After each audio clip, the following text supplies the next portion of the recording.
ഇത് നൈറ്റി തുണിയാണ്, പുതിയ ഡിസൈൻ. ഇന്ന് വന്നതാ. ഇന്നെന്ന് പറഞ്ഞാൽ ഇന്ന് വ്യാഴക്കിഴമ 31 ഇല്ല, ഇന്ന് 31 ജൂലൈ മാസം. ഇന്നാണ് വന്നത് ഇത്. ഈ ഡിസൈൻ നാളെ വരവർക്ക് എടുക്കാൻ പറ്റും. പിന്നെ സ്റ്റാറ്റസിൽ കണ്ടിട്ട് ആ ഡിസൈൻ ഇല്ലയെന്ന് പറയണ്ട, അത് വരത് ഇപ്പോൾ നിറയെ 100 തുണി 200 തുണിന്ന് ആൾക്കാർ എടുക്കുന്നുണ്ട്. ഇപ്പോൾ നമ്മൾ 10 തുണി 15 തുണി അങ്ങനെ വിൽക്കുന്നത് ഒഴിവാക്കിയിട്ടുണ്ട്. കച്ചവടക്കാരൊക്കെ മാത്രം കൊടുക്കുക. അപ്പോൾ കുറഞ്ഞത് 20 തുണിയെങ്കിലും എടുക്കാൻ പറയാം. അല്ലെങ്കിൽ ഇവിടെ ലൂസ് വിറ്റാലേ നമ്മൾ കച്ചവടക്കാർക്ക് അത് ബുദ്ധിമുട്ടാവും. അതുകൊണ്ടാണ് ചില്ലറ വിൽക്കാൻ പാടില്ലെന്നാണ് നമ്മുടെ കച്ചവടക്കാരുടെ അഭിപ്രായം. അതുകൊണ്ട് അങ്ങനെ ആക്കുക കേട്ടോ.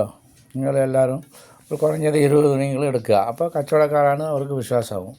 അപ്പോൾ വേറെ ആൾക്കാർ ഇങ്ങനെ ചില്ലറ വിറ്റിട്ട് വെറും തിരക്കാണ്, ഇവിടെ നിൽക്കാൻ പറ്റില്ല, ബില്ലടിക്കാൻ പറ്റില്ല എന്നൊക്കെ പ്രശ്നമാണ്.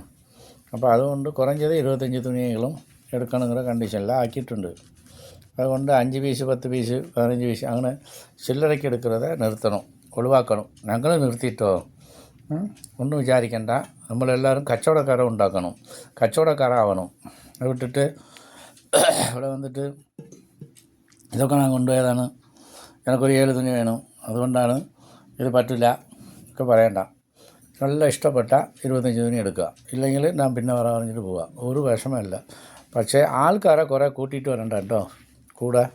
ദയവായിട്ട് നിങ്ങളും കൂടി സഹകരിക്കണം. അല്ലെങ്കിൽ കുറേ ആൾക്കാർ വന്നിട്ട് മൊത്തം പൊളിച്ചിടുക, അത് പല പല കുഴപ്പങ്ങളുണ്ട്. ദയവായിട്ട് അങ്ങനെ കൂടെ ആളെ കൂട്ടിയിട്ട് വരണ്ട, കളക്ഷൻ ചെയ്യാൻ ആളെ കൂട്ടിയിട്ട് വരണ്ട, അത് കുഴപ്പമുണ്ടാക്കും. അതുകൊണ്ടാണ് കച്ചവടക്കാർ മാത്രം വരിക, ഹോൾസെയിൽ മാത്രം ആക്കിയിട്ടുണ്ട്. ശരി, ആയിക്കോട്ടെ, ഒന്നും പണങ്ങരുത്. നമ്മൾ ഉഷാറാക്കണം കച്ചവടം, അതാണ്.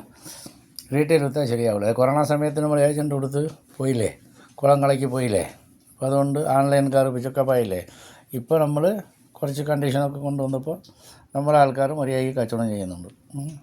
കച്ചവടം ചെയ്യുന്നവർ മാത്രം എടുക്കുക, കൊണ്ടുപോയി വെക്കുക, അതാണ് നല്ലത്. അത് നമുക്ക് അത് കണ്ടിന്യൂ ചെയ്യാം. അപ്പോൾ ആയിക്കോട്ടെ, ഞാൻ നിർത്തട്ടെ. ശരി, എന്തെങ്കിലും തെറ്റായിട്ട് പറഞ്ഞിട്ടുണ്ടെങ്കിൽ ക്ഷമിക്കണേ.